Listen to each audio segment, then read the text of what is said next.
তেল দিয়ে দিয়েছি, লবণ দিয়ে দিচ্ছি, স্বাদ অনুযায়ী টা দিয়ে জোলা গুড় দিয়ে আমি রান্না করব। বিসমিল্লাহ।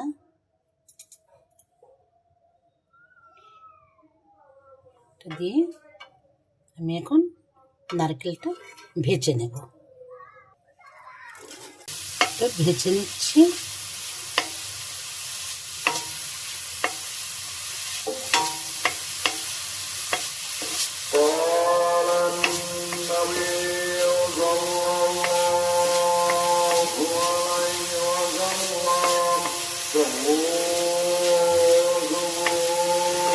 আমি একদম কড়া করে গুড় দিব না, আপনারা কড়া করে বেশি করে গুড় দিয়ে নিয়েন।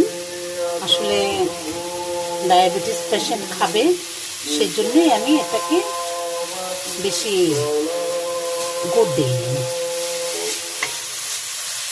আপনারা বেশি যার যার মতো মিষ্টি সেভাবেই দিয়ে নেবেন।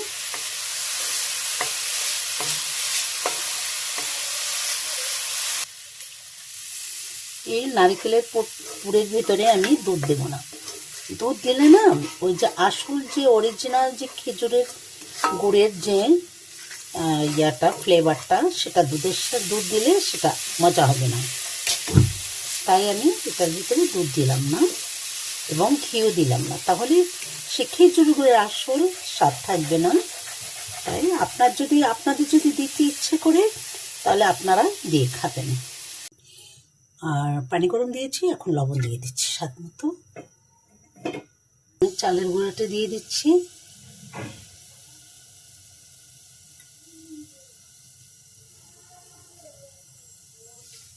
আমি কৌটায় চালের গুঁড়া ডিপ ফ্রিজে রেখে দিই।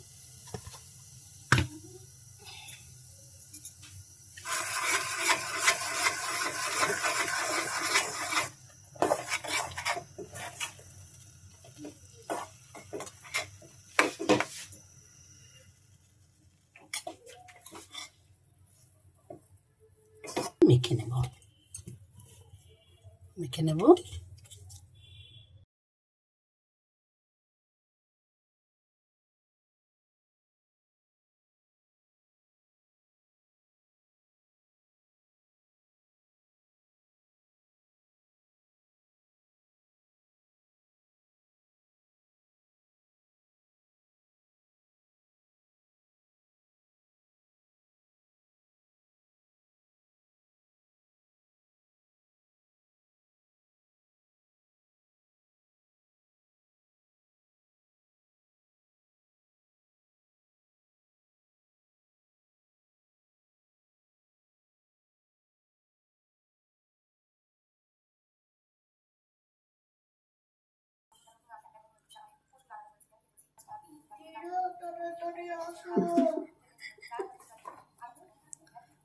আমার পিঠা বানানো শেষ হয়েছে, আলহামদুলিল্লাহ। এখন ভাপে দিয়ে দেব।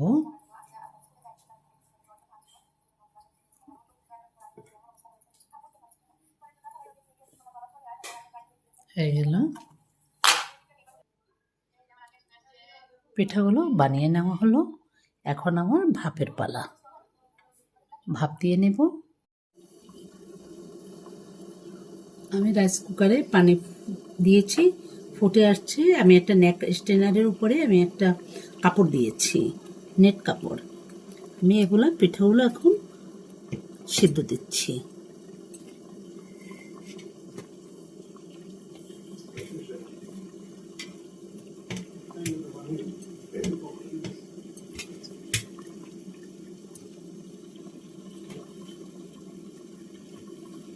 এখন ঢেকে দেব।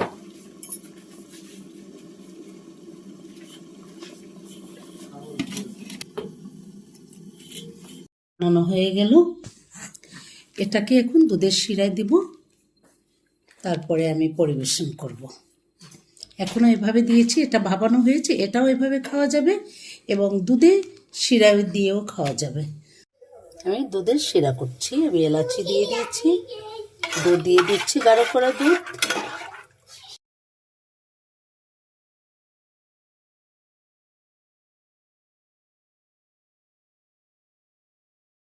বন্ধ করে দিচ্ছি।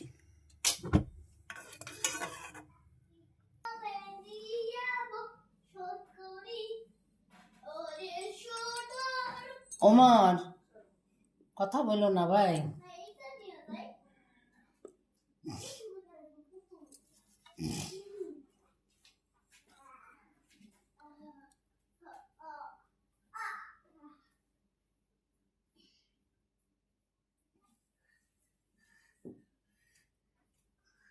এই কটা খালি খাওয়ার জন্য, আর এই কটা আমি দুধে ভিজিয়ে নিচ্ছি।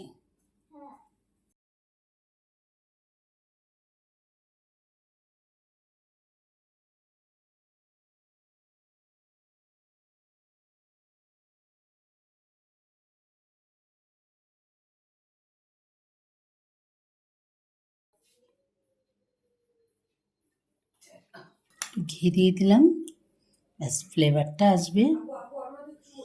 গরম দুধ আছে, তো গলে যাবে।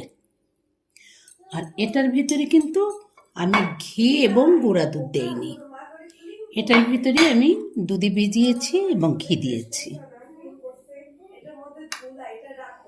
অসাধারণ ফ্লেভার আসছে।